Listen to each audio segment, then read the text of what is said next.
El capítulo 3 que vamos a iniciar, el título del capítulo es Estimación por intervalos. Estimación por intervalos de parámetros. A mí nunca me ha gustado este título porque da una sensación. Si yo fuera el autor de este libro, yo esa parte la colocaría aquí. Estimación de parámetros por intervalo. Porque cuando uno lee estimación por intervalo de parámetros, parece que el intervalo fuera del parámetro, no sé. Me da la sensación, tengo que el título no suena de esa manera. Estimación de parámetros por intervalo. O sea, uno está estimando, eh, eh, uno está estimando los parámetros y lo está haciendo por intervalo.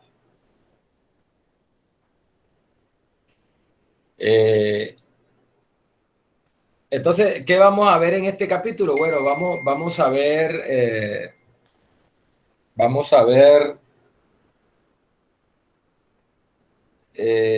denme un segundito aquí.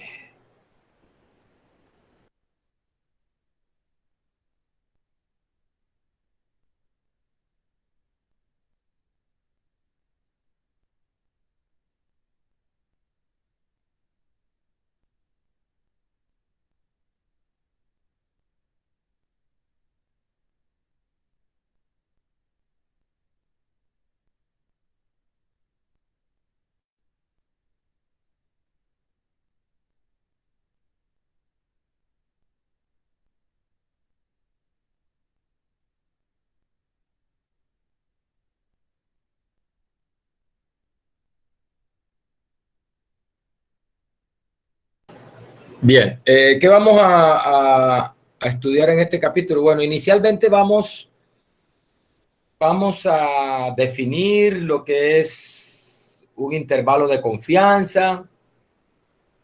Vamos a definir lo que es el coeficiente de confianza. Vamos a definir lo que es una variable pivote, que es la metodología que vamos a utilizar para construir intervalos de confianza. Lo que se conoce como el método de la variable pivote. Definimos lo que es la variable pivote y esa es la primera parte grande del capítulo. Y luego vamos a estudiar estimación por intervalo bajo normalidad. Es decir, bajo el supuesto de que la población de donde se extrae la muestra tiene distribución normal. Entonces, vamos a ver estos conceptos preliminares. Bueno, entonces la primera definición es la definición de intervalo aleatorio. Entonces, mire la definición, dice, ¿qué es un intervalo aleatorio? Bueno, es un intervalo que al menos uno de sus extremos es una variable aleatoria. Es un intervalo de números reales, ¿no? Recuerde el concepto de intervalo. El intervalo AB es el conjunto de todos los valores X, tales que X está entre A y B. Un intervalo es un conjunto, ¿no? El intervalo AB es un conjunto. Es el conjunto de todos los X que pertenecen a los reales, tales que X está entre A y B. Bueno, aquí lo hice abierto, entonces tales que no es con igual. Como está abierto sería A menor que X menor que B.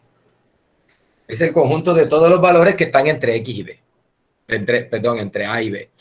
el conjunto de todos los X tales que X está entre A y B. Eso es un intervalo, ¿no? Ahora, ¿cuándo el intervalo es aleatorio? Bueno, la definición dice que cuando al menos uno de los límites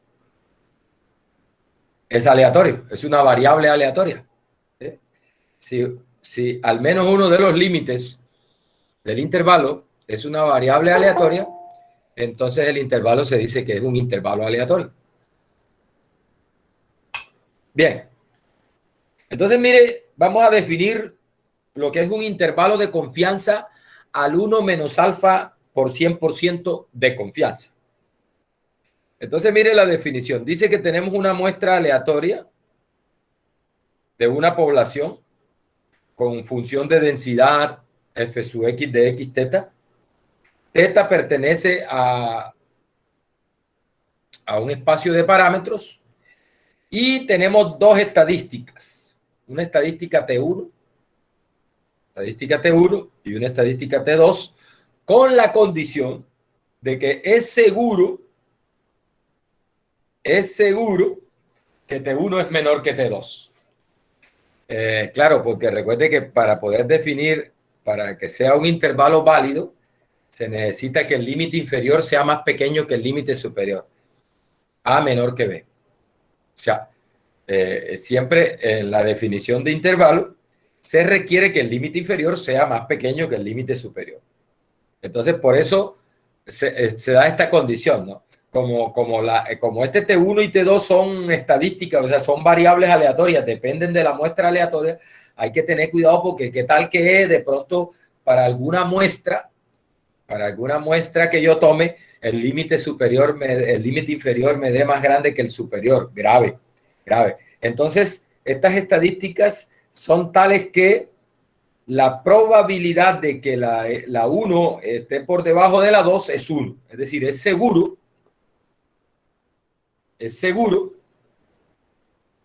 que se verifica eso, para no tener ese...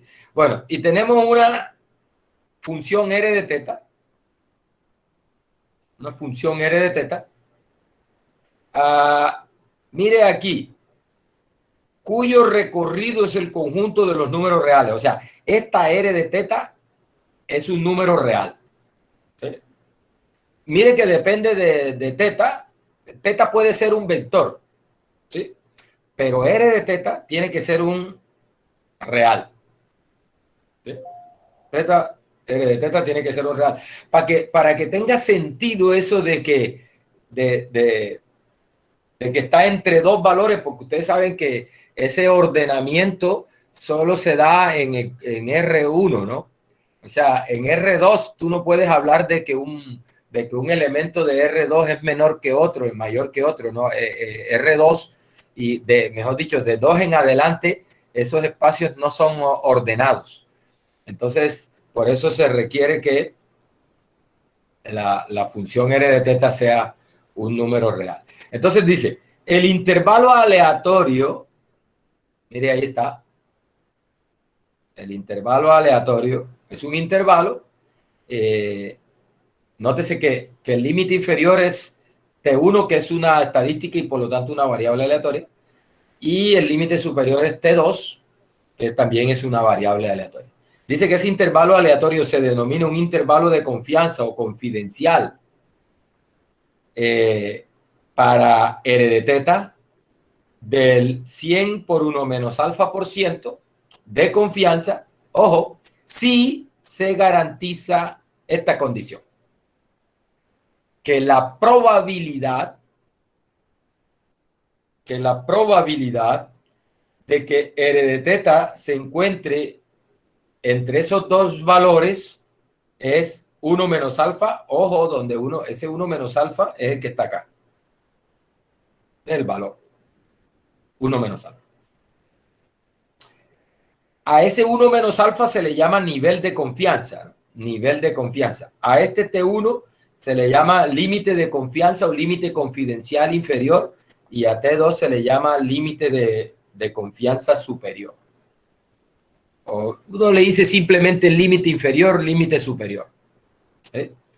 Límite de confianza inferior, límite de confianza superior. A este 1 menos alfa se le llama el nivel de confianza, nivel confidencial o nivel de confianza. Bien, entonces mire, una cosa que hay que tener presente aquí es que lo que es aleatorio son los límites, recuerden. Estos límites son variables aleatorias, ¿sí? Y R de teta, recuerde que es una función del vector de parámetros que nosotros estamos asumiendo en estadística clásica. Se asume que esos parámetros son números, los componentes de teta son números reales y que son fijos. Es decir, no varían, no son aleatorios.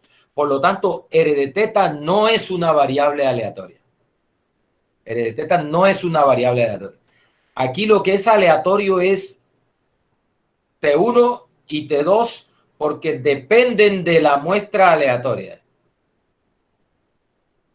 ¿Sí? Por eso tiene sentido hablar de la probabilidad de que esto ocurra, porque estas dos, los límites son aleatorios. ¿Sí? Obviamente esa probabilidad va a depender del vector de parámetros, porque recuerde que estas son estadísticas que se evalúan en la muestra aleatoria que tiene una función de densidad parametrizada por teta. Por lo tanto, esta probabilidad, si depende de T1 y T2, va a depender de teta. Bien. Nuestro trabajo en este capítulo es conseguir esos valores, es conseguir esas variables aleatorias, los límites de confianza. ¿Sí? Conseguir los límites de confianza en determinada situación. Es decir, con una muestra aleatoria de una población tal, con una población que tiene esta distribución de probabilidad, tiene este parámetro, entonces necesitamos estimar ese parámetro con un intervalo de confianza, tanto por ciento. Entonces, nuestra tarea es conseguir esos dos valores. ¿Sí? Eso es lo que vamos a estudiar acá. Bien.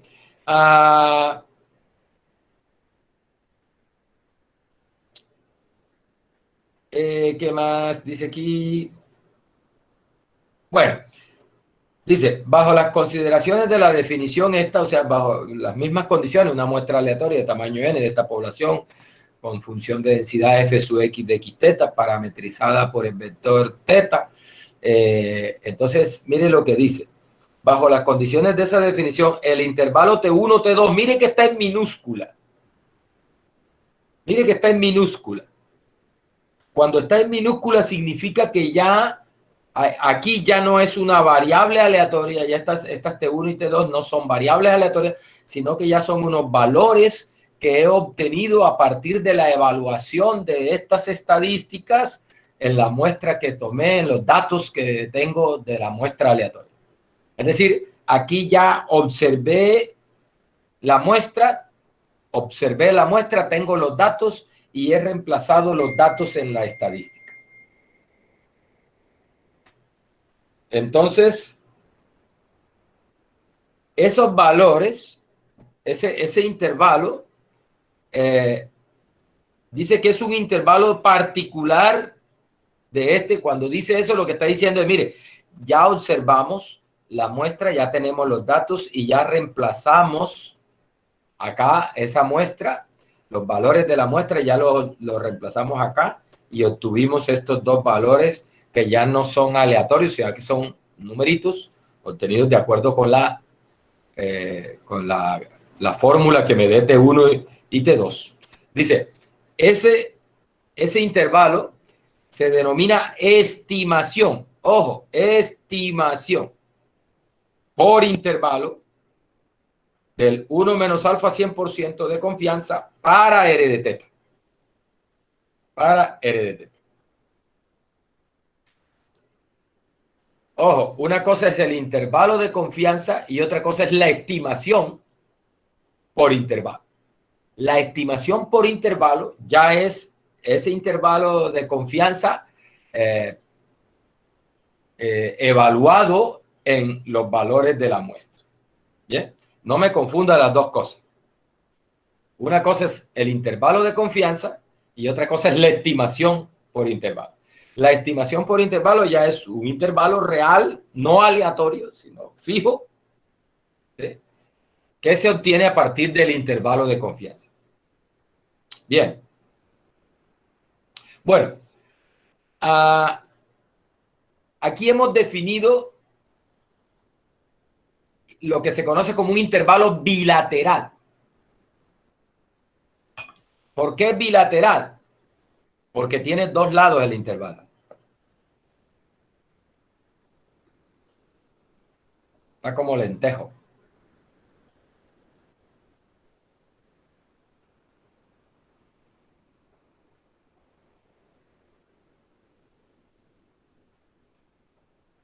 Bien. ¿Por qué se llama bilateral? Porque nuestro intervalo tiene límite inferior, límite superior. Dos lados. Hay situaciones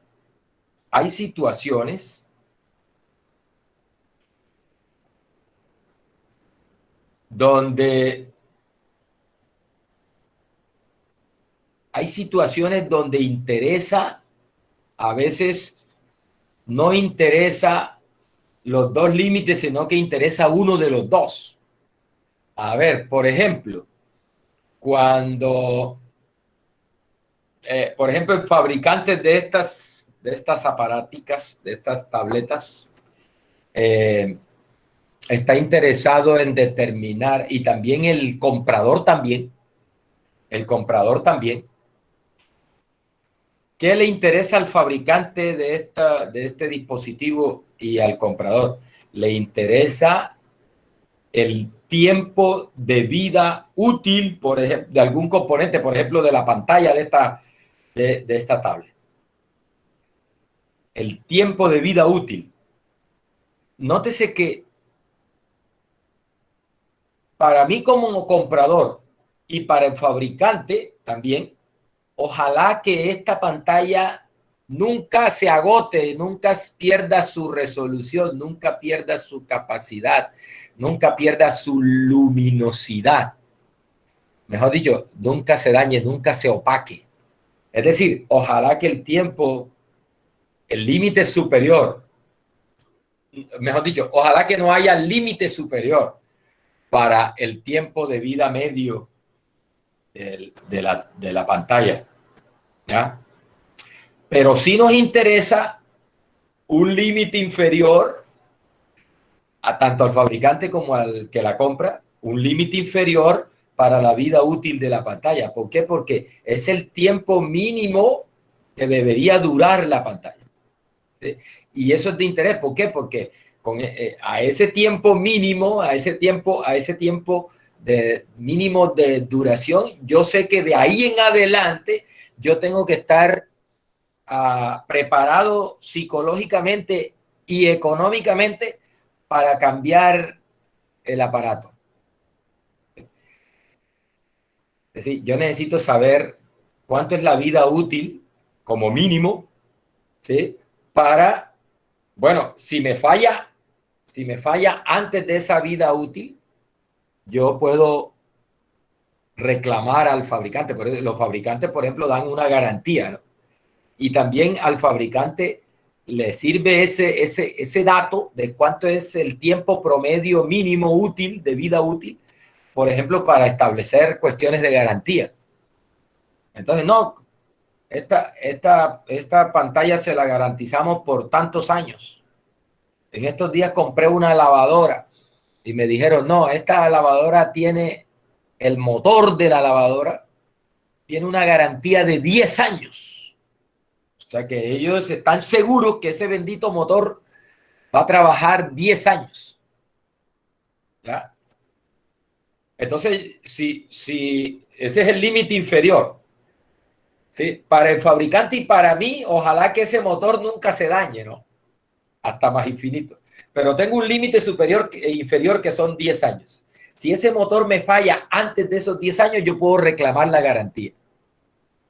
Y si ese motor falla antes de 10 años, el fabricante tiene que responder por la garantía. tanto para el comprador como para el fabricante, ojalá que ese motor de 10 años hacia arriba dure lo que quiera. Ese es un ejemplo de una situación donde el límite superior no es tanto de interés como el límite inferior. El límite inferior es de supremo interés. Entonces, nos interesa estimar cuánto es el tiempo de vida promedio útil mínimo, tiempo mínimo.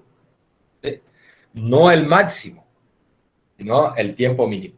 Y hay situaciones donde es al contrario, donde lo que te interesa es un límite superior y hacia abajo, ojalá que sea, por ejemplo, el gobierno en estos momentos con lo de la pandemia, está interesado en saber cuánto es el porcentaje máximo de infectados por la enfermedad, por el coronavirus. ¿Verdad? Hacia abajo, ojalá que sea cero el porcentaje. ¿Sí? Hacia abajo, ojalá que sea cero. Mejor dicho, ya tenemos un límite inferior, cero. Es decir, que no hay ningún infectado. De ahí hacia arriba. Por eso me interesa el límite superior. El límite superior. Es decir, hay situaciones donde solo interesa uno de los dos límites. Ya sea el límite inferior, el límite superior. Ahora, no quiere decir que no, sino que es desde el punto de vista de las aplicaciones, para lo que yo quiera la información, pues no es relevante tanto uno de los dos límites, sino que es importante, bien sea el superior o el inferior, dependiendo de la aplicación. Entonces, en ese sentido, hablamos de intervalos unilaterales. Intervalos unilaterales.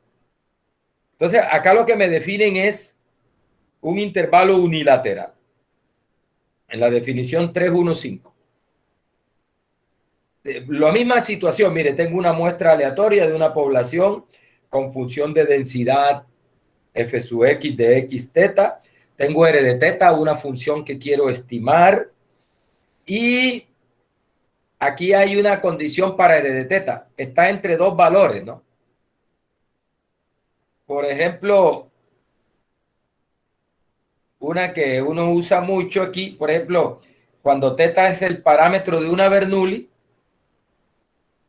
Recuerde que, por ejemplo, tenemos fijo ya que teta está entre 0 y 1.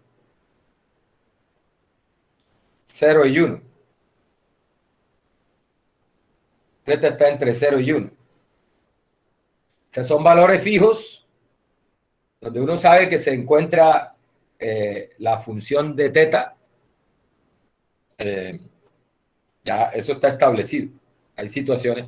Por ejemplo, ahí cuando es el parámetro de una Poisson, sabemos que ese teta es mayor que 0. Entonces ya está establecido un límite inferior. Bueno, la idea es que tenemos unas constantes donde uno sabe que se encuentra esa función que quiere estimar. En este caso aquí, en general, le llaman delta y beta. Delta y beta. Bien, entonces mire, definen acá. T1N, una estadística. Dice, el intervalo aleatorio, mírelo. Límite inferior, una variable aleatoria. Y límite superior, beta. La constante conocida aquella, donde sabemos que se mueve r de teta. Nótese que en este caso, solo es aleatorio el límite inferior. Y el límite superior, bueno, está fijado por las condiciones que me da para las condiciones que ya tenemos para r de teta. Por ejemplo, si esto fuera el parámetro de una Bernoulli, este beta fuera 1, y bueno, hay una variable aleatoria que es la que me va a dar el límite inferior. O sea, que voy a estimar que ese teta está entre tanto y 1. Dice, esto se conoce como un intervalo confidencial unilateral. Se llama intervalo confidencial unilateral. Del 1 menos alfa por 100% para R de teta si se verifica esto. La probabilidad de que R de teta esté, mejor dicho, de que T1 esté por debajo de R de teta es 1 menos alfa.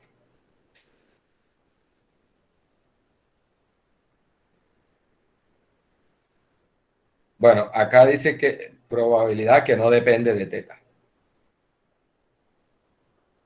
Probabilidad que no depende de teta. Bien, lo mismo intervalo unilateral superior. Es similar. ¿Sí? Entonces, en el caso unilateral superior, lo que me interesa, lo que quiero estimar es el límite superior. Entonces, un intervalo de la forma delta, recuerde que este delta es el límite inferior para el parámetro, para la función esa, para r de teta, y el límite superior es lo que es aleatorio. Dice que es un intervalo confidencial unilateral del 1 menos alfa, 100% de confianza. Para R de teta sí se verifica esta probabilidad. Esa probabilidad no debe depender de teta. Bien.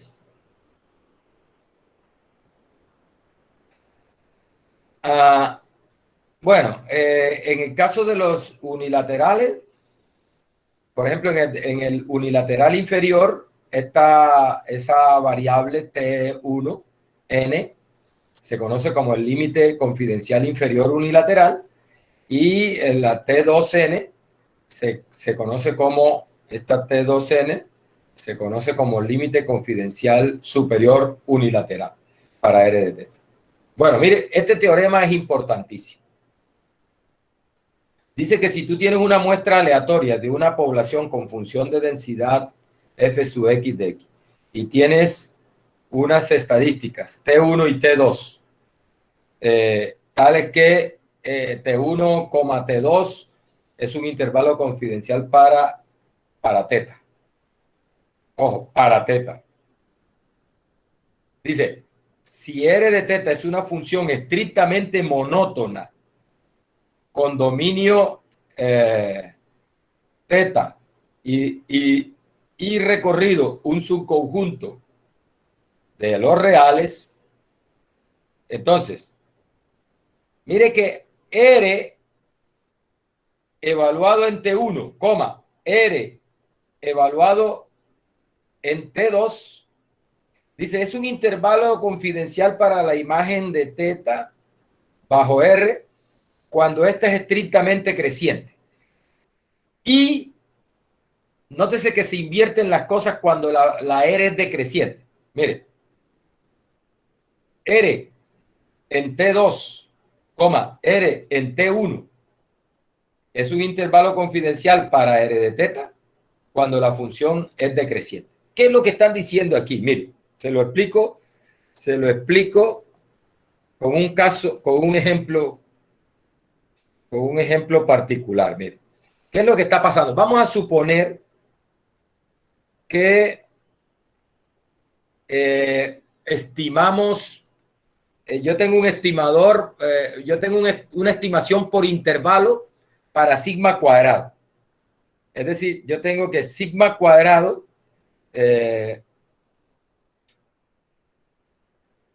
mejor dicho, acá. Yo tengo esto. Que la probabilidad de que Tn1 menor que sigma cuadrado menor que Tn2 es igual a 1 menos alfa. Es decir, en otras palabras, que T1 n, T2 n es un intervalo de confianza al 1 menos alfa 100% para sigma cuadrado. ¿Sí? Bien, lo que dice ese teorema es, mire, si tú tienes un intervalo para sigma cuadrado, entonces hállame un intervalo al 1 menos alfa 100% para sigma, que es la raíz cuadrada de sigma cuadrado. ¿Sí? Entonces el teorema lo que te dice es fácil. Primero, ojo, primero, recuerda que la raíz cuadrada es una función creciente. Bueno, estamos hablando de la raíz cuadrada positiva, ¿no? De la raíz cuadrada positiva, porque recuerden que, por ejemplo, 4 tiene dos raíces, menos 2 y 2. Cuando hablamos de raíz cuadrada, estamos refiriéndonos a la función raíz cuadrada, estamos refiriendo a la raíz cuadrada positiva. Entonces, la raíz cuadrada positiva, la función es una función creciente. Si no recuerdo mal, esa función tiene una gráfica de este estilo, así como de este estilo. Es una rama de parábola así. Es una función que es monótona, estrictamente creciente. Entonces lo que te dice ese teorema es fácil. Si tienes un intervalo para sigma cuadrado, entonces tienes un intervalo al 1 menos alfa 100% para sigma. ¿Cómo? Simplemente toma la función en cada uno de los límites. Entonces, lo que nos está diciendo ese teorema es un intervalo de confianza al 1 menos alfa por 100% para sigma, que es la raíz cuadrada de sigma cuadrado, es, entonces te dice fácil, mire, raíz cuadrada de tn1, raíz cuadrada de tn2. Ese es un intervalo de confianza para sigma. A partir de un intervalo de confianza que tienes para sigma cuadrado, usando, entonces, lo que estamos haciendo es estamos usando ahí la función R de teta igual a la raíz de teta. Sí, eso es. Entonces, lo que dice el teorema es bien, si la función es creciente, es así, pero si la función es decreciente, así. Si la función decrece, ¿cuál sería una función decreciente para poner un ejemplo? Por ejemplo, el 1 sobre x. Si la función es decreciente, entonces hay que invertir.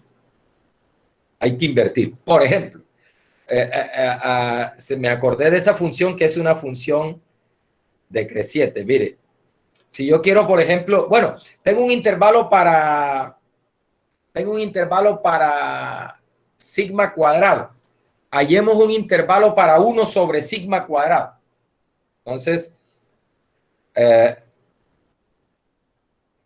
la función 1 sobre x es de esta forma, ¿no? Recuerde la gráfica. O sea, de la función f de x igual a 1 sobre x. Esa función es una función decreciente. Esa es la gráfica. Entonces, lo que dice el teorema es, bueno, si tú necesitas un intervalo de confianza para R de teta, pero con R una función monótona decreciente, entonces la cosa es así. En este caso, para sigma, mire, lo que nos dice es que 1 sobre, y aquí se invierte la que en el intervalo original está como límite inferior, pasa acá, está como límite superior, pasa al límite inferior. O sea, aquí iría T2N y 1 sobre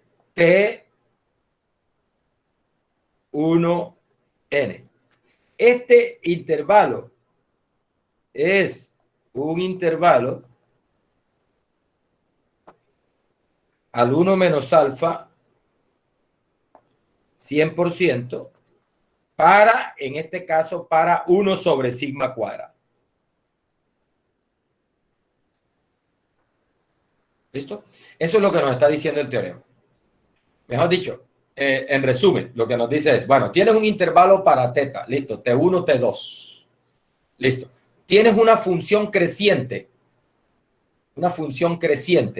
Entonces, un intervalo para esa función creciente es simplemente evalúa la función en cada límite.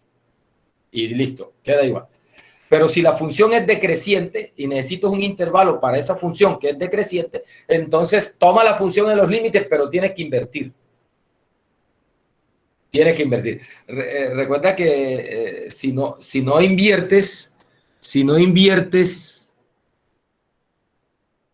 eh, como la función es decreciente, te van a quedar los límites mal, ¿no? Como la función es decreciente, entonces el límite, si tomas la función así directamente al límite inferior, límite superior, tomas la función directamente, como la función es decreciente, el límite inferior te va a quedar más grande que el límite superior. Entonces, esa es la idea de ese teorema, ¿sí? Esa es la idea de ese teorema. Bien. ¿Qué más dice por aquí? Bueno, esto no. Esto. Listo, mire. Esa definición 138 no.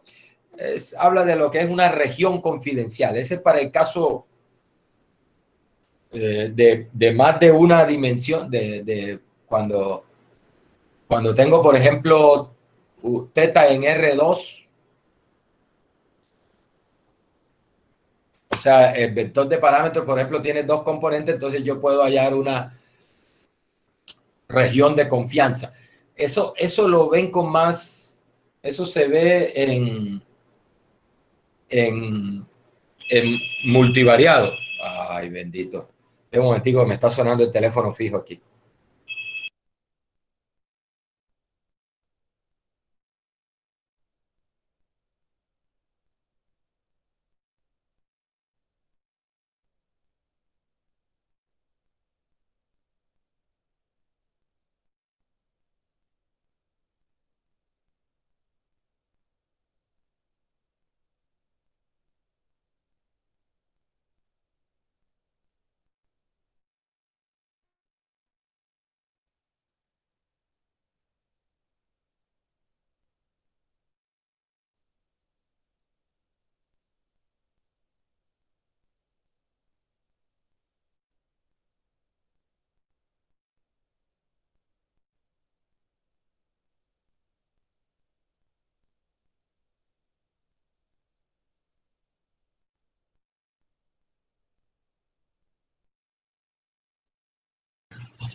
Profesor, tiene el micrófono apagado.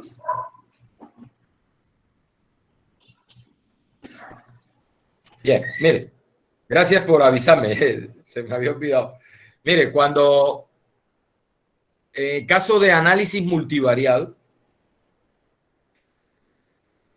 donde hablamos de vectores, o sea, las variables aleatorias, la población es una población que no es univariada, sino que, por ejemplo, es bivariada, o sea, son dos variables que asumimos que están relacionadas, están asociadas eh, de acuerdo con un modelo.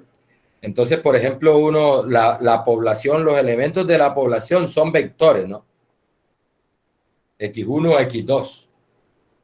Entonces,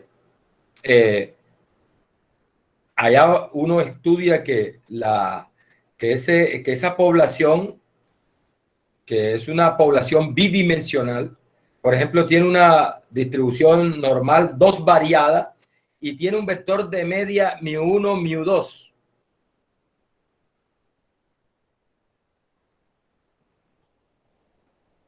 Y una matriz de varianza, covarianza sigma cuadrado 1, sigma cuadrado 2 y un sigma 1, 2, sigma 2, 1, al contrario, 2, 1, 1, 2, donde esto es la covarianza entre las dos variables.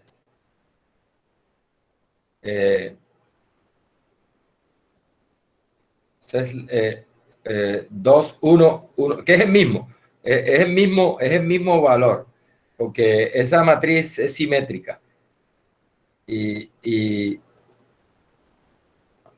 la covarianza de la variable 1 con la 2 es la misma que la 2 con la 1. Solo que para establecer, vamos a dejarlo sin ningún índice para no molestar con eso. O sea, en realidad en los libros lo acostumbran a llamarlo así, RO. Bien. Entonces, a veces lo que se necesita estimar a este vector de parámetros y para eso usan lo que se conoce como una región de confianza. Es decir, tenemos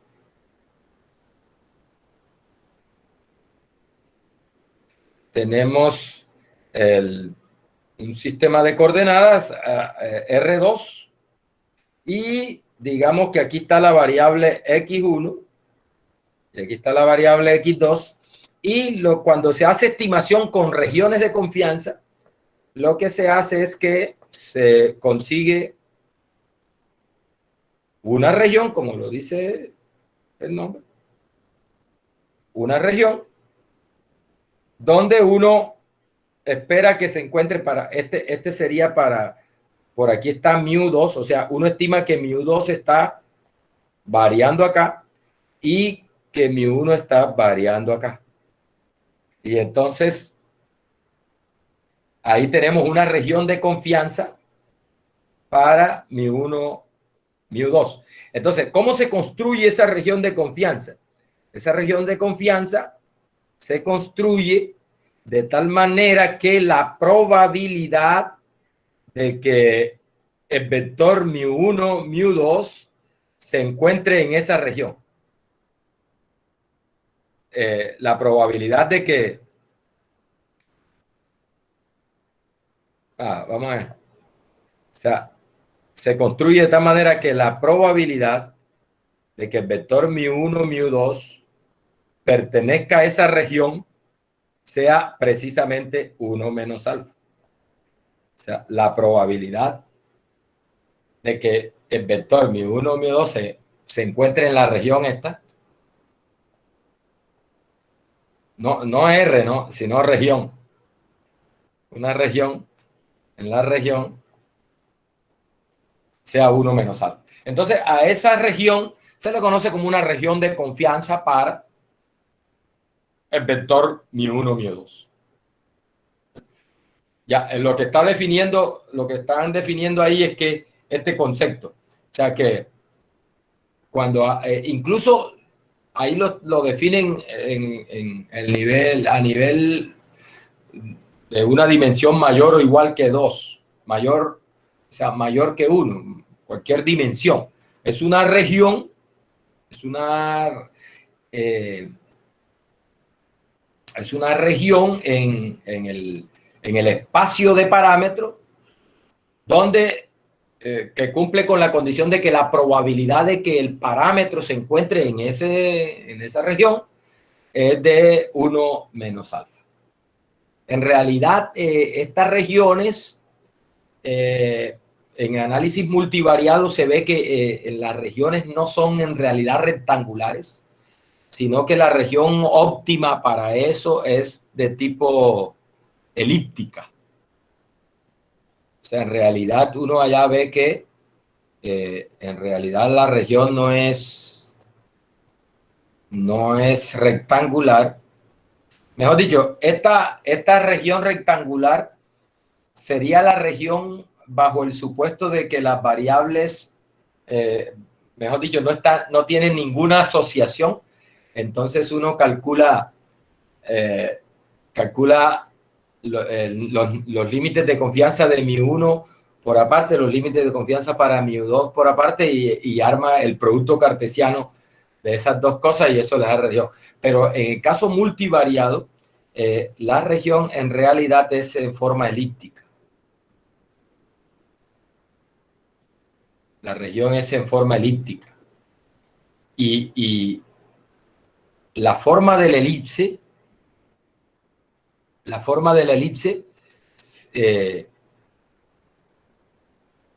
si es más alargada o menos alargada, precisamente la determina este parámetro,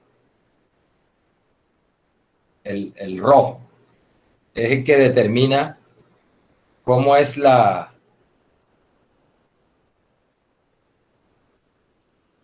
el parámetro ρ, es el que determina, de tal manera que cuando ρ sea 0, ya la elipse no se convierte en un círculo, en una circunferencia.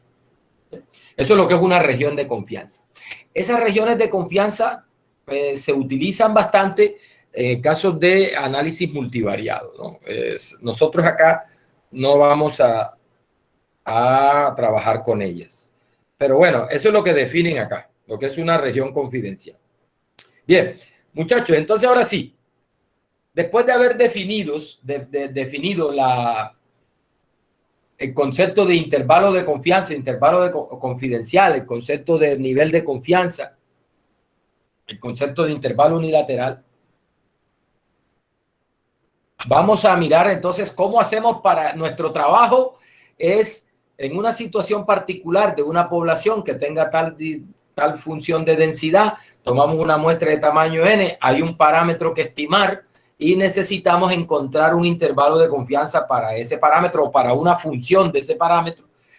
Entonces, nuestro trabajo consiste en encontrar a T1 y a T2.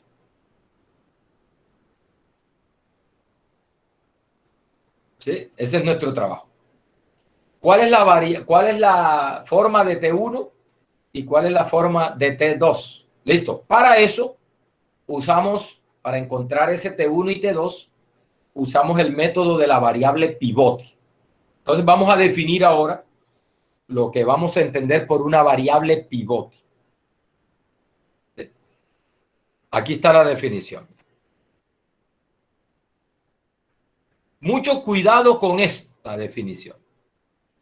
Dice, tenemos una muestra aleatoria de una población con función de densidad f sub x de x y tenemos q de x, una función que, ojo, mire que está en términos de teta, que es el parámetro de la distribución, y está en términos de la muestra. O sea, la q de x es una función en términos de las componentes del vector de parámetro y en términos de la muestra. O sea, está conforme, la fórmula de ella tiene esos dos elementos ahí. Elementos del vector de parámetro y elementos y la muestra aleatoria está ahí resumida en Q. Dice, es una función de las variables que conforman la muestra aleatoria y del parámetro teta. Una función de las dos cosas. Dice, Q sub X se denomina variable aleatoria pivote o simplemente variable pivote para teta, para estimar a teta. Mire, si la distribución de Q de X, la distribución, ojo, la distribución no depende de teta. No depende de teta. Ojo, Q sub X depende de teta y de la muestra, pero su distribución solo no depende de teta. No depende de teta. La distribución no depende de teta. Ojo con eso porque todavía a estas alturas yo me doy cuenta que hay estudiantes haciendo el curso de inferencia estadística que todavía confunden la variable con su distribución. Entonces lo que está diciendo aquí es la variable depende de teta y de la muestra, pero la distribución de probabilidad de esa variable no depende de teta. Entonces a esa variable aleatoria se le conoce como una variable pivote. Mire, tenemos aquí varios ejemplos de variables pivotes. Varios ejemplos de variables pivotes. Este es típico. Si tenemos una muestra aleatoria de una población normal,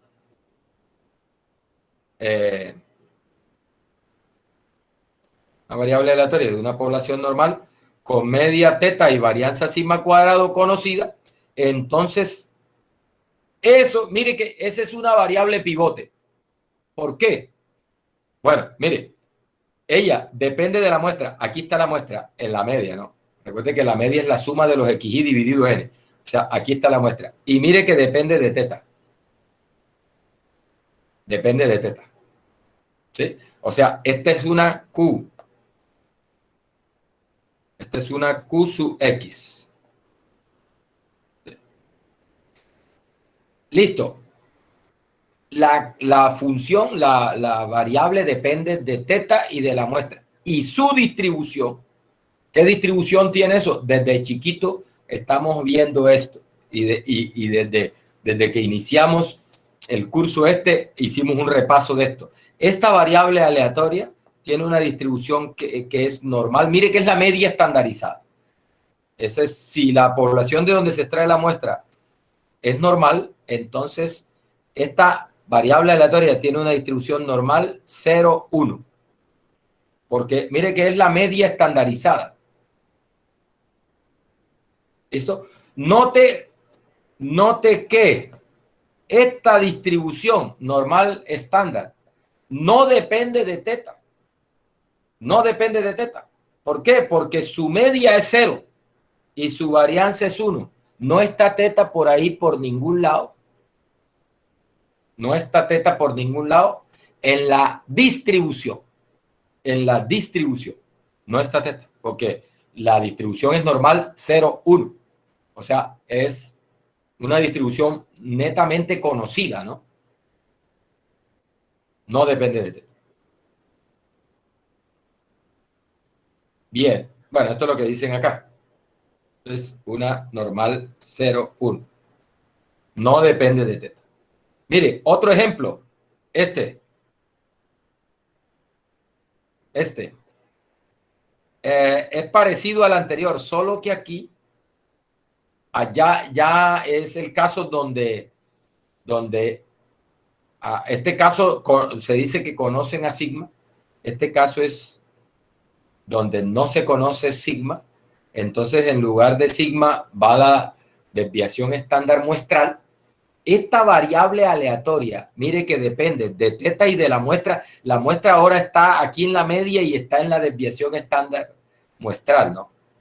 Aquí está la muestra y está representada la muestra en esos dos términos. Y ahí está el teta, o sea que depende de la muestra y de teta. Pero su distribución, desde chiquito, hemos visto que esto tiene una distribución T con n-1 grados de libertad.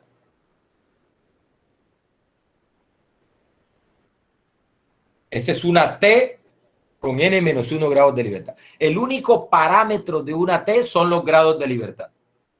Entonces, nótese que no aparece teta por ningún lado en la distribución de la variable aleatoria.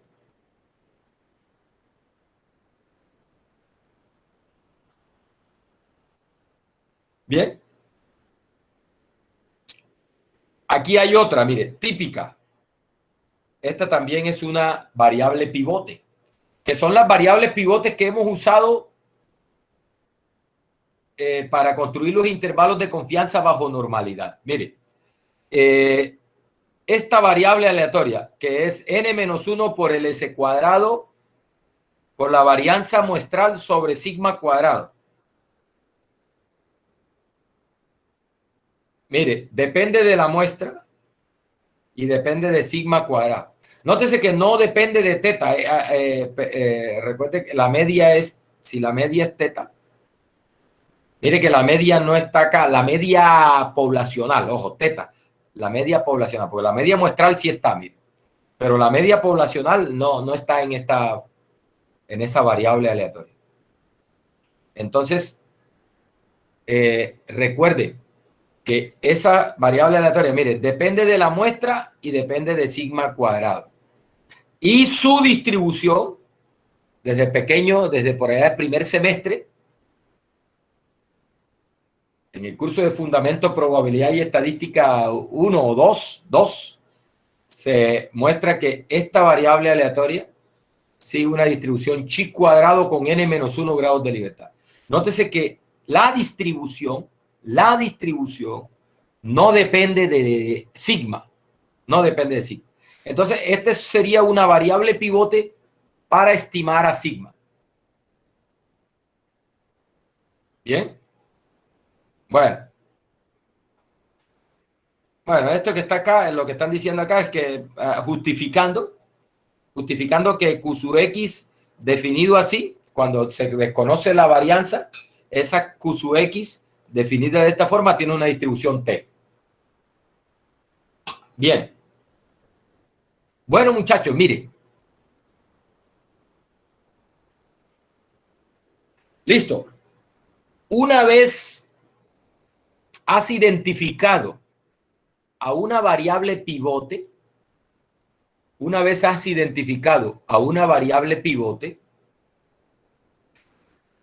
el método de la variable pivote nos dice lo siguiente. Mira, como conoces a la variable pivote, sabes cómo es la variable pivote, es ese Q sub X.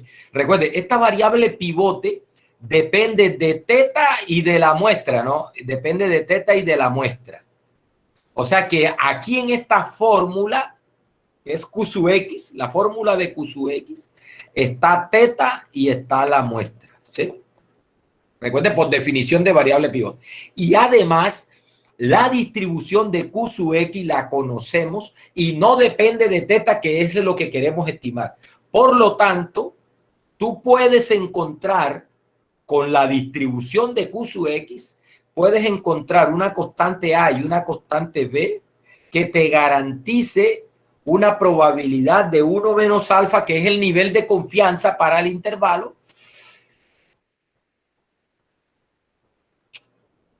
entre ellos dos. Es decir, consigues una constante A y B de tal manera que Q sub X se encuentre entre esos dos valores con una confianza de 1 menos alfa, que es el nivel de confianza para el intervalo que queremos construir. Listo. Muchachos, una vez has conseguido la constante A y la constante B, empezamos a hacer operaciones dentro de ese corchete de probabilidad, teniendo cuidado de hacer bien las operaciones para no alterar la probabilidad. Porque si tú haces operaciones equivalentes dentro de ese paréntesis, la probabilidad no se afecta. Es decir, si tú haces operaciones válidas ahí con Q sub X, A y B, la probabilidad no se afecta. ¿Qué operaciones vamos a hacer? Bueno, las operaciones que nos permitan aislar a R de teta o al parámetro que queremos estimar entre dos valores. Una vez tenemos aislado al parámetro entre esos dos valores, los valores que quedan en los extremos serían los límites de confianza, nuestras estadísticas que estamos buscando. Voy a hacer un ejemplo antes de mirar el ejemplo que tiene el autor aquí en el libro. Voy a mirar otro ejemplo que está por allá en los ejemplos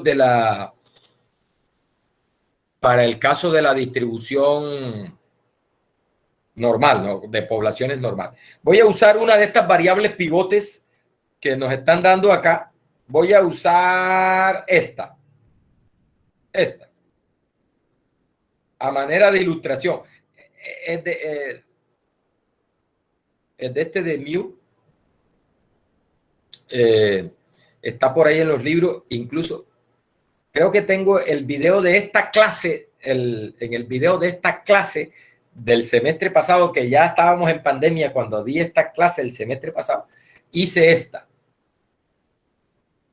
Entonces, si alguien me recuerda o le recuerda a la SECRE, les envío el enlace de esa clase para que vea cómo hice un ejemplo. Este mismo ejemplo lo hice con esta. Ahora, para variar, voy a hacer ese ejemplo, pero con esta, para estimar a la varianza poblacional en el caso de una muestra aleatoria tomada de una población normal, usando el método de la variable pivote y usando esta variable pivote.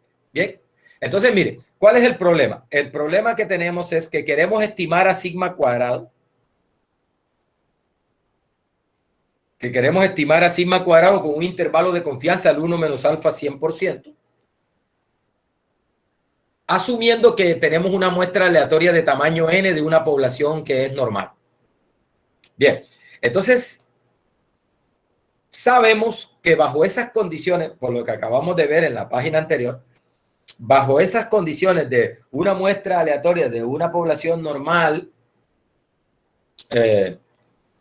con una varianza sigma cuadrado desconocida, esta estadística n-1 por S cuadrado sobre sigma cuadrado tiene una distribución chi cuadrado con n-1 grados de libertad. Bien. Esa va a ser nuestra, esta va a ser nuestra Q sub X. Vamos a correrla un poquito acá. Esa va a ser nuestra variable Q sub X. Esta va a ser nuestra variable pivote. Bien. Listo. Entonces, ¿cómo es que funciona el método de la variable pivote? Bueno, mire, lo que tengo que hacer es, para aplicar el método de la variable pivote, lo que tengo que hacer es conseguirme dos constantes, A y B, de tal manera que se cumpla esto. Aquí tengo la variable Q sub X. Darle un poquito más delgadito aquí. Tengo en este eje está la variable Q sub X. Y acá tengo la distribución de Q sub X, ¿no? La distribución de Q sub X, que es algo así como esto. Esa es una chi cuadrado. Ojo, no es normal, es chi cuadrado. Esa es asimétrica, ¿no? Voy a hacer la mejor. Ahora que mejor y quedó peor. Ahí está. Bien. En el eje X tengo la variable Q sub X y esa línea roja es la función de densidad de Q sub X. Bien, que sabemos que es una chi cuadrado con n-1 grados de libertad. ¿Ah? Esto es una chi cuadrado con n-1 grados de libertad. Bien, listo. Entonces, lo que dice el método de la variable pivote es, bueno, como tienes a Q sub X, conoces su distribución, consíguete dos valores, A y B, tal que entre A y B esté 1 menos alfa. Entonces me dice esto, ¿verdad? Dice, consíguete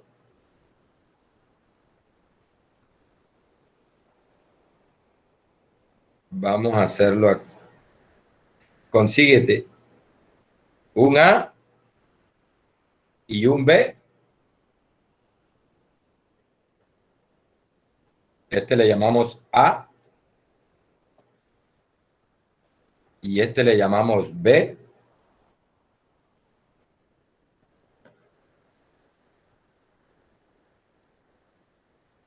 De tal manera que la probabilidad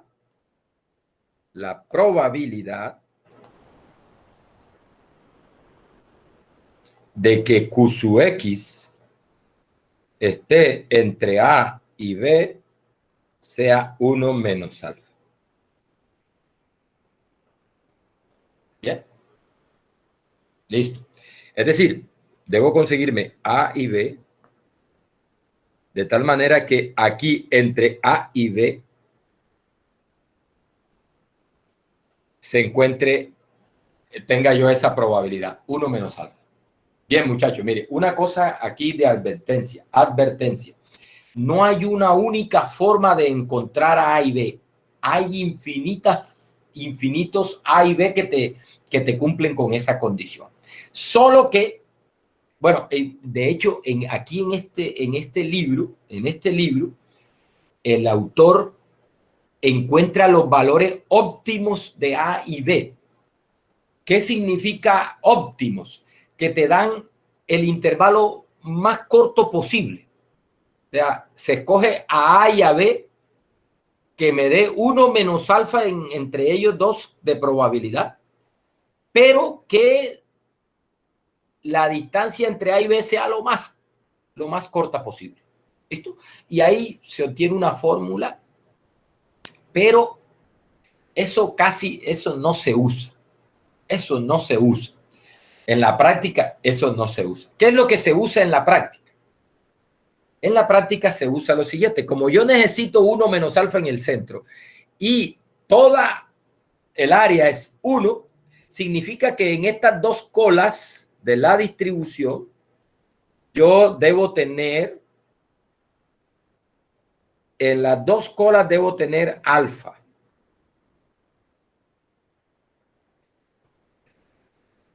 O sea, esa área que he dibujado en amarillo, que es resaltado en amarillo, el área de la región amarilla debe ser alfa para completar. Alfa más 1 menos alfa nos da 1. ¿Sí? Nos da 1 en total, que es el área total. Listo. Entonces no nos complicamos con eso, porque recuerde que yo puedo correr a A y a B de tal manera que se mantenga el alfa en la cola sin problema y esos valores serían válidos. Y lo que acabo de decirle, hay unos valores de A y B que son óptimos, de tal manera que el intervalo es el más corto posible. Pero uno no se complica con eso. Lo que se usa en eso es que tú al alfa lo partes en dos y en la cola superior dejas la mitad de alfa y en la cola inferior dejas la mitad de alfa.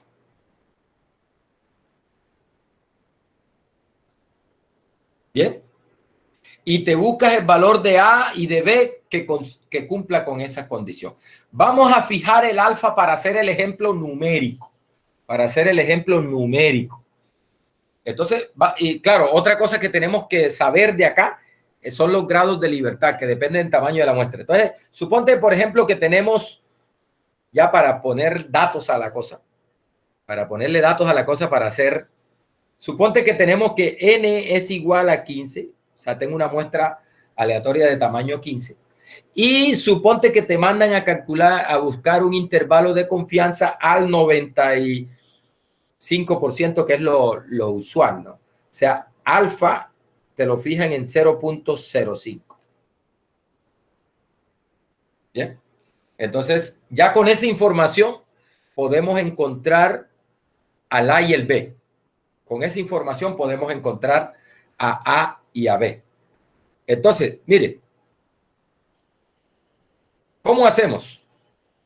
Bueno, aquí una de dos. O usas las tablas que están en la parte de atrás de los libros, o usas R, o usas algún software para calcular esos cuantiles, se llaman. Cuantiles de la distribución. Los cuantiles. Entonces les voy a enseñar cómo hacerlo con R, ¿no? Si usted quiere seguir si usted quiere seguir en la prehistoria y en las cavernas usando tablas, use las tablas. Pero yo procuro que usted se actualice y empiece a usar como mínimo Excel para calcular esos percentiles. Entonces, mire, ¿cómo se hace con R? Vamos a ver si tengo por aquí.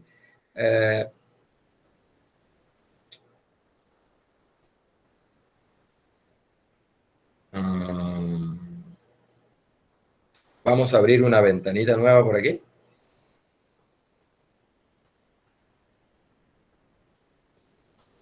Ok. Bien, vamos a abrir un notebook por aquí.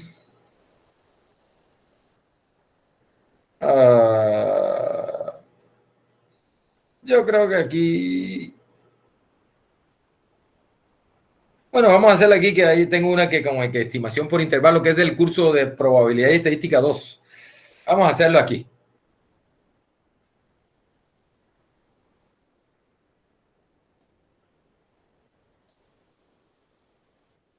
Vamos a hacerlo aquí. Aquí. Bueno, mire.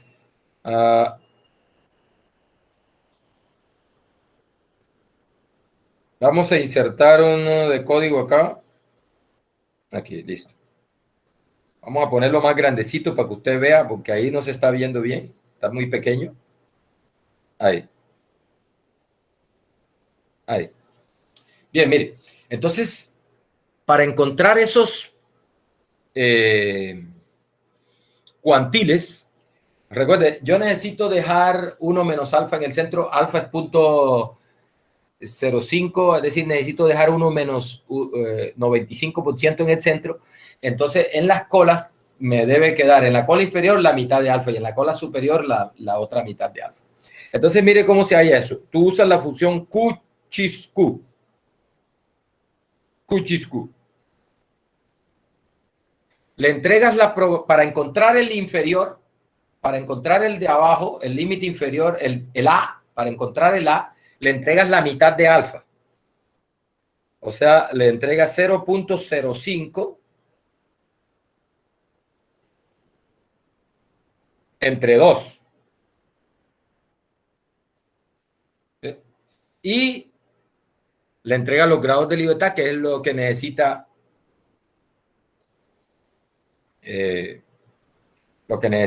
la función, los grados de libertad. Le dije que una muestra de tamaño 15. Entonces tú tienes n-1 grados de libertad, sería 14. Listo. Ejecutas eso y ahí está. Ese 5.628.726 es el valor de A, el valor de la constante A. Vamos a redondearlo a 3 cifras para que no quede tan grande y coincida con los valores que usted consigue en la tabla. Ahí está. Vamos a dejarlo así. 5.629. Ese es el valor de A. Bien. Ese es el valor de A.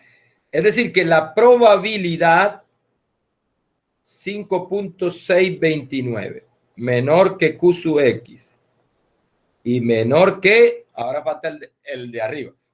Hay dos formas de encontrar al de arriba. ¿Dónde era que estaba yo? Aquí. El de arriba se encuentra de manera similar.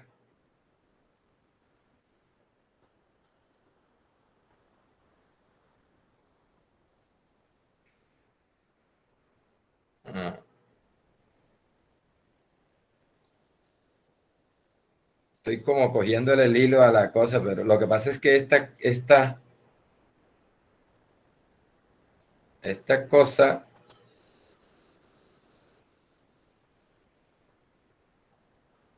cuando estoy presentándose, bueno, Cuchiscu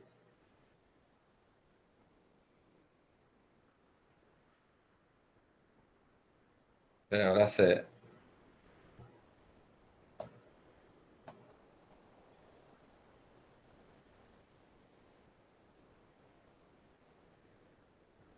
aprecia. Ahora no quiere coger la. Ahí está. Cuchiscu.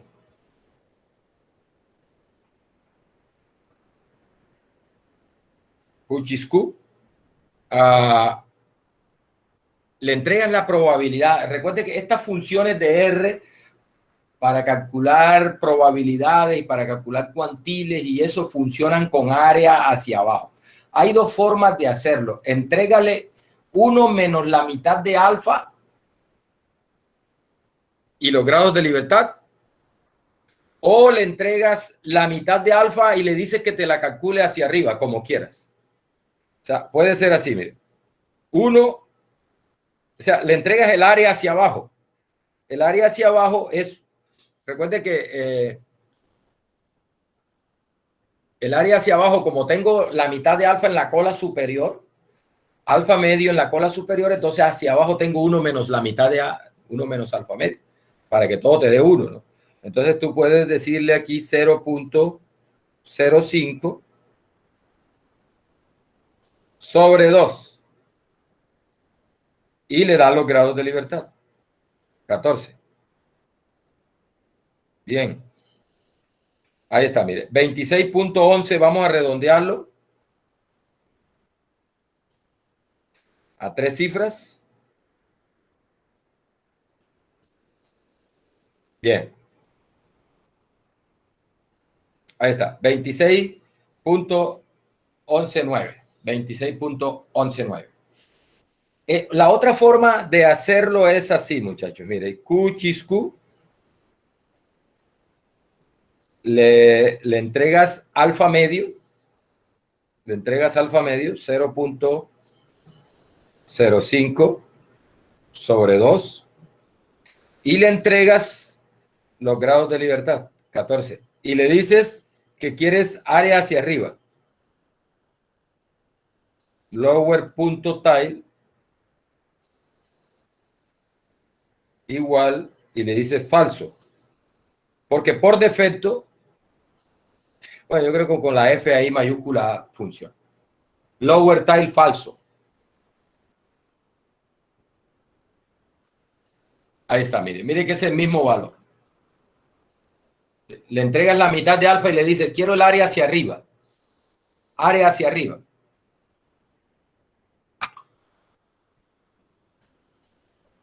Bien, listo. Muchachos, 26.119. 26 acá.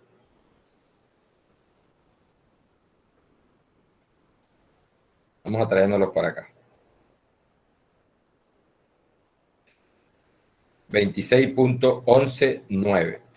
Esos dos valores te garantizan 0.95 de probabilidad para Q sub X. Bien, muchachos, miren. No vamos a hacer con numeritos porque ya nosotros estamos grandecitos ya. A este señor, de forma genérica, se le llama el X cuadrado. Algunos textos trabajan con área hacia arriba para esta simbología. Como las tablas traen área hacia arriba, por ejemplo, en el texto de Montgomery siempre notan esto con el área hacia arriba. O sea que aquí te le ponen, si hacia abajo tienes alfa medio, hacia arriba tienes 1 menos alfa medio. Entonces, a este le llaman así, el X cuadrado 1 menos alfa medio, es decir, que te deja 1 menos alfa medio hacia arriba, o lo que es lo mismo, 1 menos alfa, o lo que es lo mismo, alfa medio hacia abajo, ¿sí? Hay que tener cuidado, ¿no? Porque la notación nos puede confundir. Aquí lo que estamos es bautizando a este señor, ¿sí?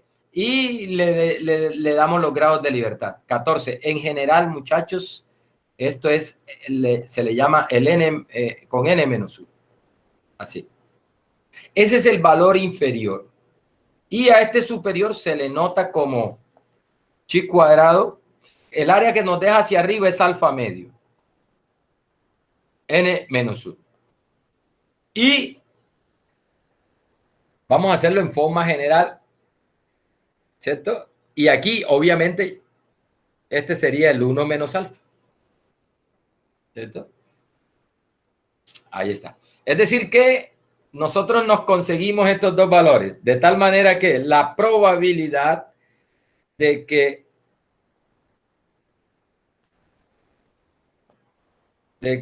ese Q sub X menor esté entre estos dos valores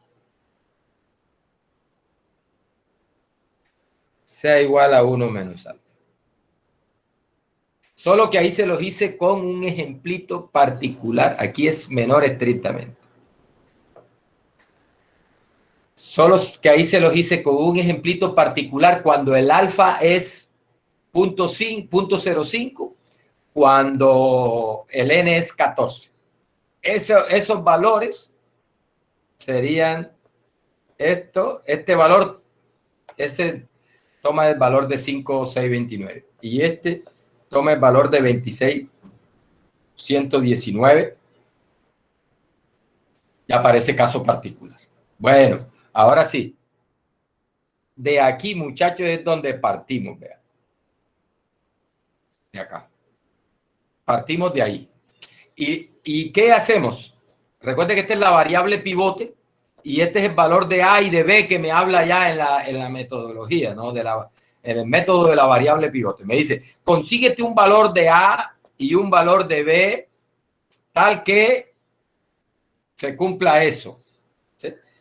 ¿Cómo hallamos este valor de A y este valor de B? Bueno, con la distribución de Q sub X, que para nuestro caso, para este ejemplo particular, es la chi cuadrado, ¿no? Con n-1 grados de libertad.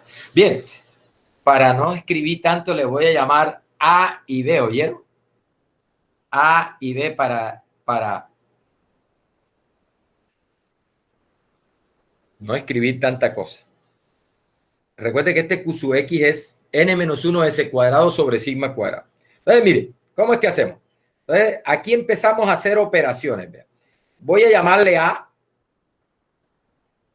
Q sub X, pero Q sub X, a este le voy a llamar A, ¿oyeron? Para escribir menos. A. Y este es n-1 s cuadrado sobre sigma cuadrado. Y esto es menor que B, donde B es esto. ¿Sí? Y eso debe dar 1 menos alfa. Ojo, aquí tenemos el sigma, que es lo que queremos estimar. No lo pierda de vista, ¿no? Estamos tratando de estimar a sigma cuadrado con un intervalo de confianza al 95, bueno, al 1 menos alfa por 100%. Listo. Lo que les decía es que usted puede operar acá. Usted puede hacer operaciones acá. Siempre que haga bien las operaciones, usted puede operar aquí dentro y la probabilidad se mantiene yéndonos a través de eventos equivalentes. Tener esto es equivalente a tener esto. Mire, como n-1 por s cuadrado es el s cuadrado, que es la varianza muestral. Recuerde que eso es no negativo, ¿no? Es mayor que cero. Es mayor que cero. Recuerde que podría ser cero, pero eso es un caso extremo donde en realidad no tienes una variable. Tendrías que tener todos los de la muestra iguales para que sea cero, ¿no? Entonces, no cabe la posibilidad de que sea cero. En condiciones normales no cabe la posibilidad de que sea cero. Por lo tanto, tú puedes dividir toda la desigualdad, cada miembro de la desigualdad, por ese valor que es mayor que cero y la desigualdad se mantiene. O sea, hacemos esto. Hacemos una operación válida ahí, que es la probabilidad. Entonces voy a dividir todo voy a cambiarle de color para que la vaya viendo. Voy a dividir todo por n-1 por s cuadrado. Entonces, A y divido por n-1 s cuadrado. Y esto nos da menor que, y esto cuando divida a esta, cuando divida a esta se cancelan, ¿no? Se cancelan. Y esto sería menor que B sobre n-1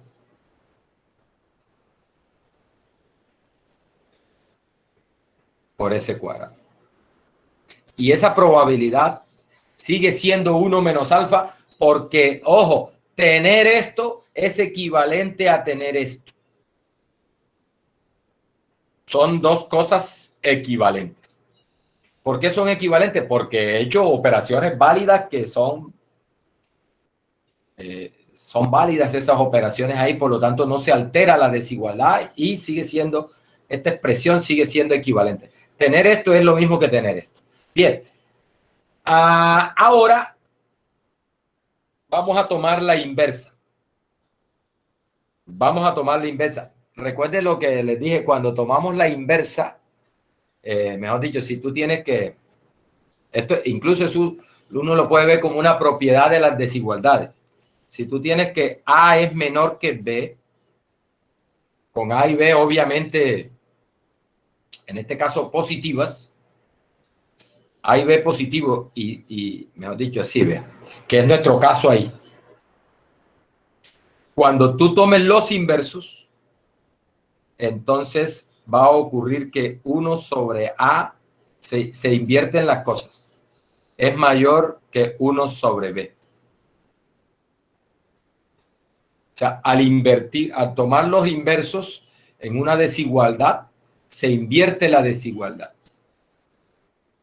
O sea que acá voy a tomar, porque mire, no pierda de vista que lo que yo quiero es estimar a sigma cuadrado. Por eso tengo que dejar esto aquí, sigma cuadrado en el centro.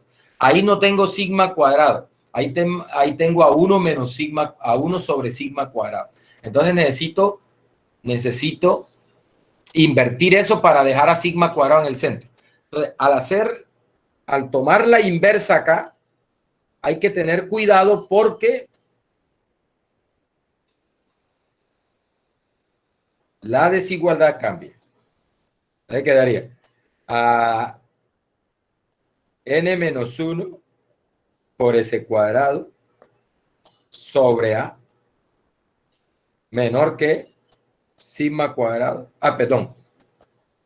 Mayor que sigma cuadrado mayor que n menos 1 por s cuadrado sobre b.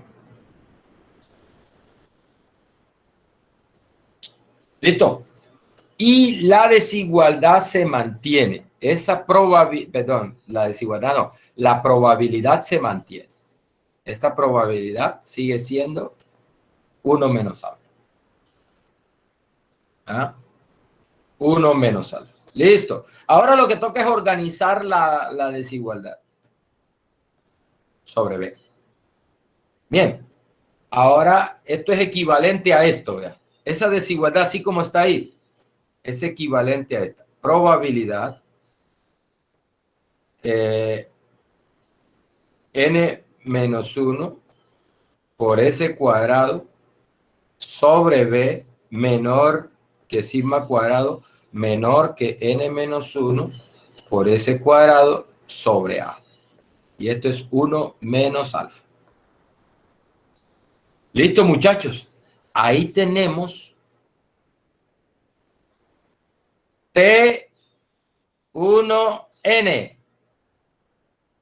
T2N. ¿Sí? O sea que T1N es N menos 1 por S cuadrado sobre B. ¿Sí? Y el T2N es N menos 1 por S cuadrado sobre A. Recuerde que esos A y B vamos a escribirlos como... Entonces sería probabilidad, sería N menos 1 por S cuadrado sobre B. Recuerde que B es el superior, le llamamos X cuadrado alfa medio N menos 1.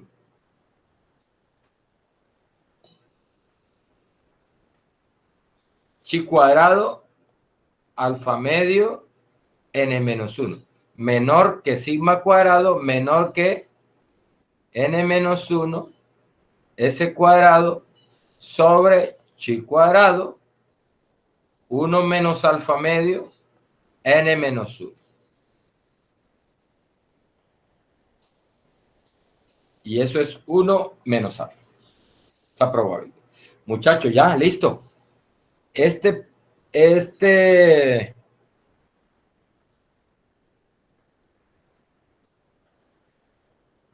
Esto de aquí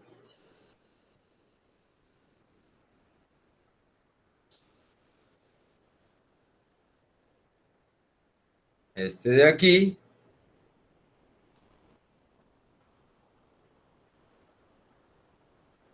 es lo que le llamamos TN1. Y este de acá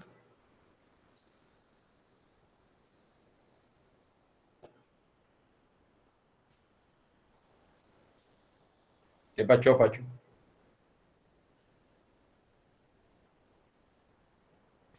Este de acá es lo que le llamamos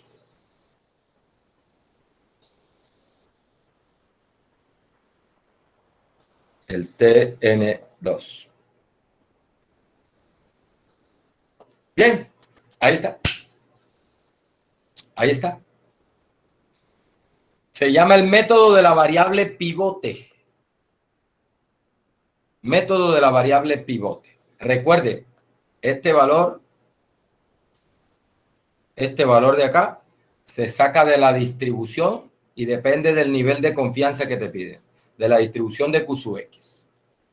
Ese sería entonces un intervalo de confianza para la varianza poblacional bajo al 1 menos alfa 100%, bajo el supuesto que la población es normal. Recuerde, cuidado con esta notación, que esto siempre, incluso a mí a veces me confunde porque tengo que mirar, bueno, si me dicen aquí alfa medio, bueno, pero ¿qué significa esta notación? ¿Será que eso es el área en la cola superior o es el área en la cola inferior? Entonces, en este caso, recuerde, este es el área en la cola superior, mientras que este es el área también en la cola superior. ¿Sí? En otras palabras, este es más pequeño que este. Perdón, este es más grande. Este es más grande que este. Ahí se corre el riesgo de que si pones el más pequeño acá, te das el límite superior, no el inferior. Entonces, te quedaría el límite inferior más grande que el superior. Cuidado con eso. ¿Sí? Hay que tener mucho cuidado con eso. Bien, muchachos. Eso es. Bueno, mire.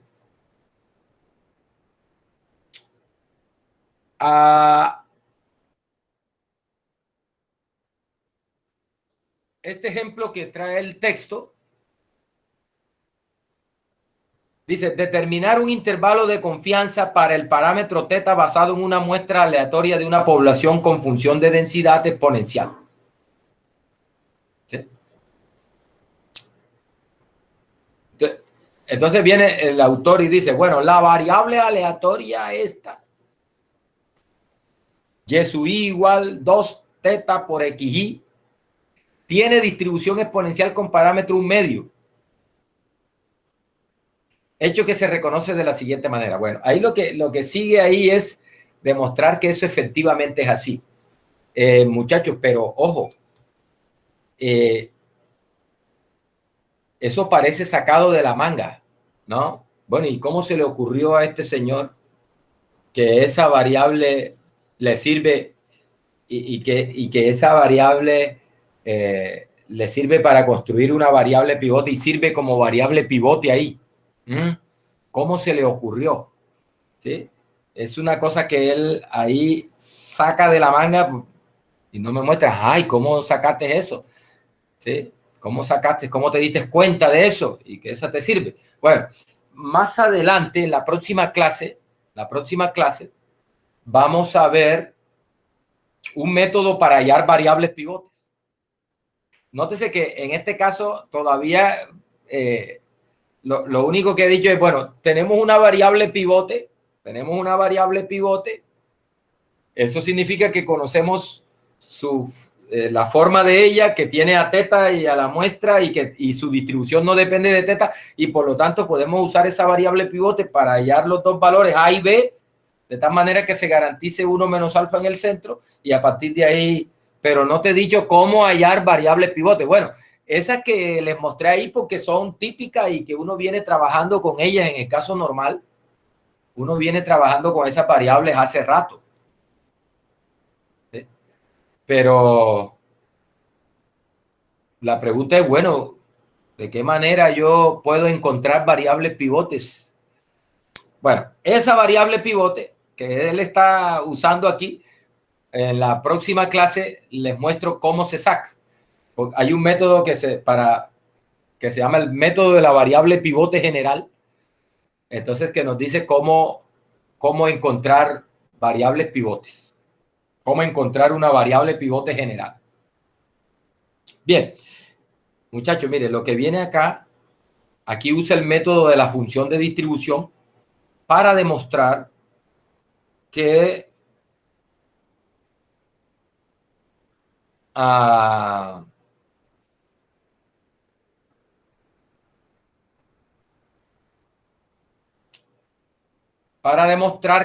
esta variable y sub i, mire que depende de las xy, Las XY son los elementos en la muestra, ¿no? Y él te dice, bueno, vamos a definir una nueva variable aleatoria, y sub i igual a 2 tetas por XY. Y voy a mostrar que esta variable aleatoria tiene distribución exponencial con parámetro 1 medio, con teta igual a 1 medio. Bien, y aquí usa lo que se conoce como el método de la función de distribución para demostrar eso.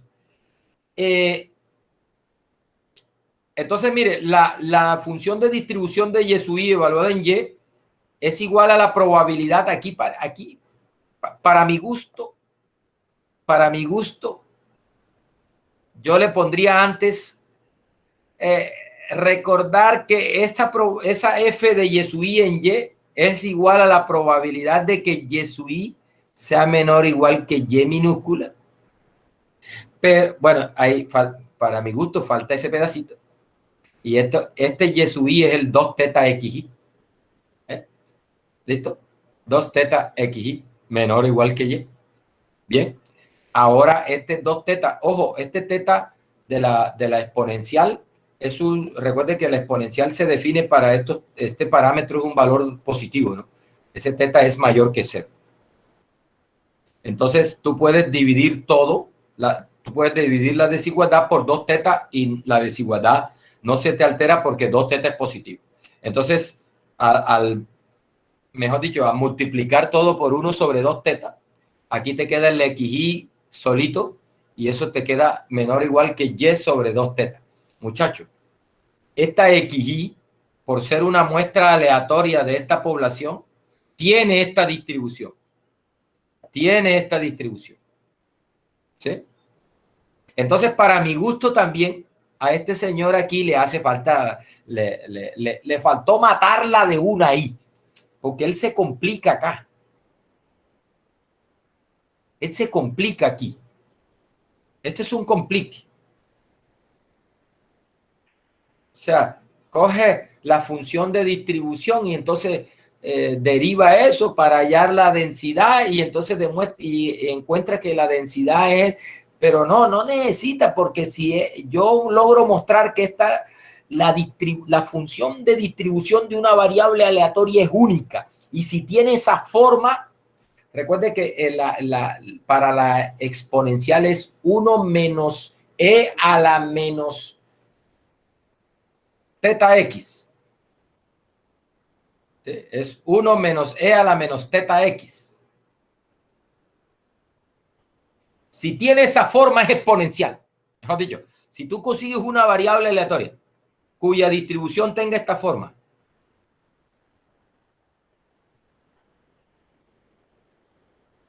es exponencial. Porque la distribución caracteriza de manera única, mejor dicho, la distribución es única. ¿Sí? La función de distribución es única. O sea, si tiene la forma de la exponencial, es exponencial. Es como la función generadora de momentos. ¿Ya? Si tú le hallas la función generadora de momentos a una variable aleatoria y tiene la forma de una tal, entonces su distribución es esa. No queda otra. Entonces, mire que aquí, como esta es la xy evaluada acá y las xy son exponenciales, entonces mire que esta sería la función de... Esta sería la función de distribución. Mire, f sub xy en xy es esa. Entonces aquí, mire, sería 1 menos e a la menos teta, porque si es una exponencial de parámetro teta sería e a la menos teta por x, o sea, donde el x donde se está evaluando. 1 a la menos teta por el valor donde ella se está evaluando, que en este caso es y sobre 2 teta. Teta que multiplica a y sobre 2 teta. Este teta se va con este y te queda igual a 1 la distribución. 1 menos e a la menos 1 medio de y. Oiga, tiene la forma 1 menos e a la menos teta y. ¿Quién es teta? Teta es 1 medio. Teta es 1 medio. ¿Listo? Entonces no se complique la vida. Mire, este teta es un medio. Conclusión. La variable aleatoria y sub i es una exponencial, tiene distribución exponencial de parámetro un medio. ¿Qué es lo que él quiere demostrar? Bien, yo quitaría eso. Bueno, no está mal, o sea, eso no está mal, solo que me parece que sobra, ¿no? Sobra. Bien. Bueno, entonces dice, con base en este resultado, se establece la variable pivote Q sub X como la suma de los Y sub I. La suma de los Y sub I. Como los Y sub I son 2 teta por XY, entonces lo que hago es factorizar el 2 teta y me queda 2 teta por la suma de los XY. Que dice que esa sería nuestra variable pivote. Dice, esta variable aleatoria, esta Q sub X, tiene una distribución chi cuadrado, con 2n grados de libertad. 2n grados de libertad. Debido a lo siguiente. Entonces, ahí lo que entra es a demostrar que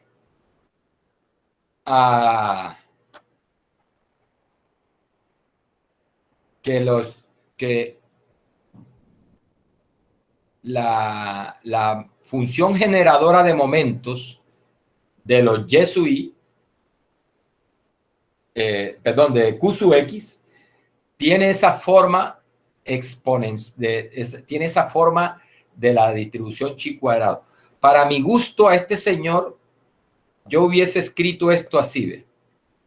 A la 2n sobre n, para que se vea que es la función generadora de momentos de una chi cuadrado. Para eso necesitamos una tabla donde están las tablas de las funciones generadoras de momentos. Muchachos, otra cosa que se aplica acá es que cuando tú tienes variables aleatorias independientes, ojo con este resultado de probabilidad. Este es un resultado que debieron verlo en probabilidad, si no la 1 o la 2, no sé. Cuando tú tienes variables aleatorias independientes, la función generadora de momentos de la suma es igual al producto de las funciones generadoras de momentos de cada uno de los términos de la suma. ¿Sí? Eso es. Entonces, lo que él hace acá es lo siguiente, vean. Voy a abrir una página aquí. Lo que se hace es lo siguiente, mire, ya acabamos de demostrar que los Y sub I, acabamos de demostrar que los Y sub I,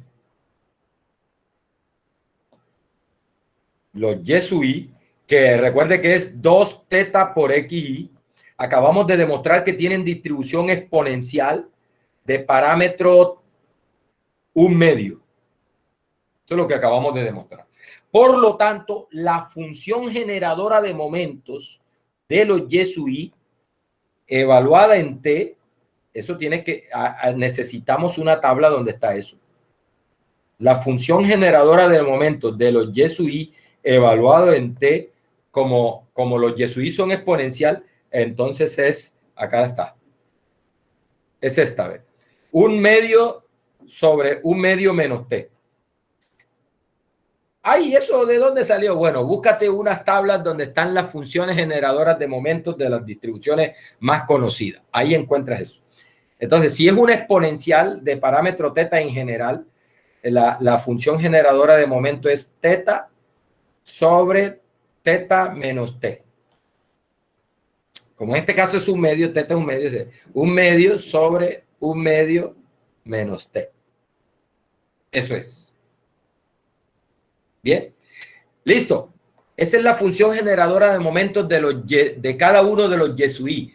Como yo les dije, ojo, propiedad de función generadora de momentos. Si tienes variables aleatorias independientes, la función generadora de momentos de la suma de esas variables, o sea, la función generadora de momentos de la suma de los Yesui en T, es el producto de las funciones generadoras de momentos de cada uno de los términos de la sub. O sea, es el producto desde igual 1 hasta n de 1 medio sobre 1 medio menos t.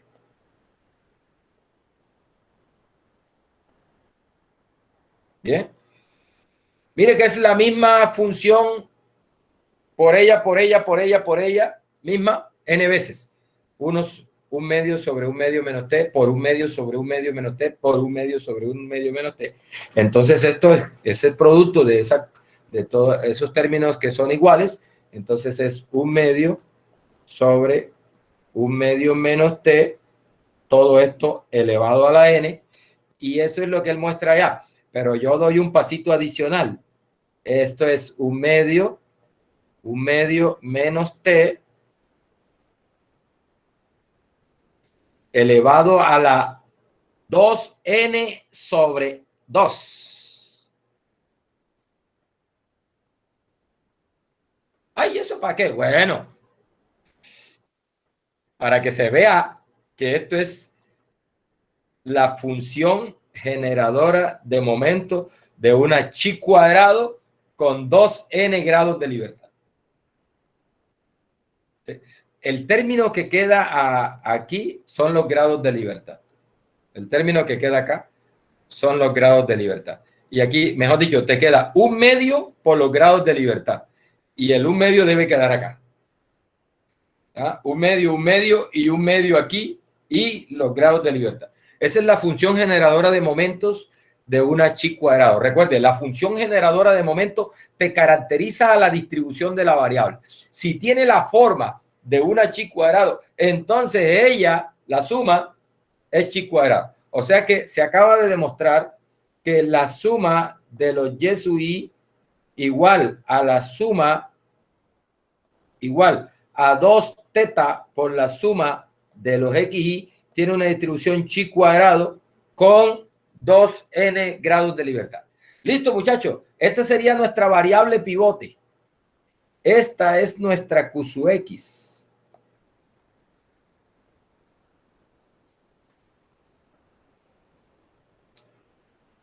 Esa es nuestra Q sub x. Oiga, lo que sigue de ahí en adelante es lo que hice hace un rato. Buscarte un valor A y un valor B que cumpla esta condición.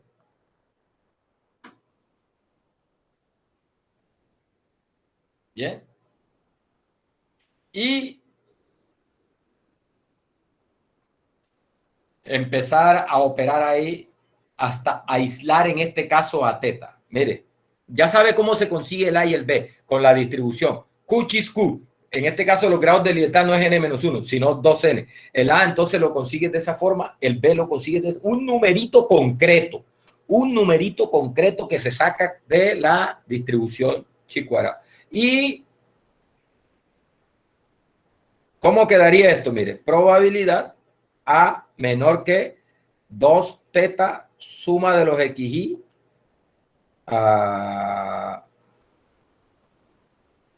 no hay nada en la menor que B, y esto da 1 menos alfa, lo que es reemplazado a Q sub x por su igual, por su valor. Y ahora, mire, voy a multiplicar todo por 2 sobre 2, multiplicar todo por 2 suma de los xy. Recuerde, esos xy son una muestra aleatoria de una exponencial que es siempre positiva. Por lo tanto, eso es 2 por sumatoria de los xy es positivo y la desigualdad no se altera. Entonces nos queda así, vea, probabilidad A sobre 2 suma de los xy menor que teta menor que B sobre 2 suma de los xy. Y eso nos da 1 menos alfa. Listo, muchachos, y ahí encontramos. Mire, este es nuestro T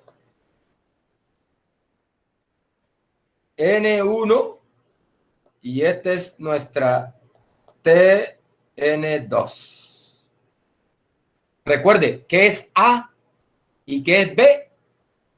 A es el percentil de la chi cuadrado con 2n grados de libertad, que nos deja 1 menos, y B es el otro percentil.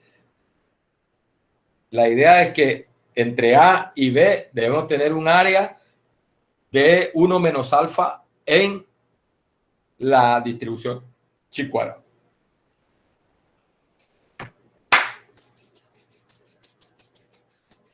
Muchachos, ha sido un placer.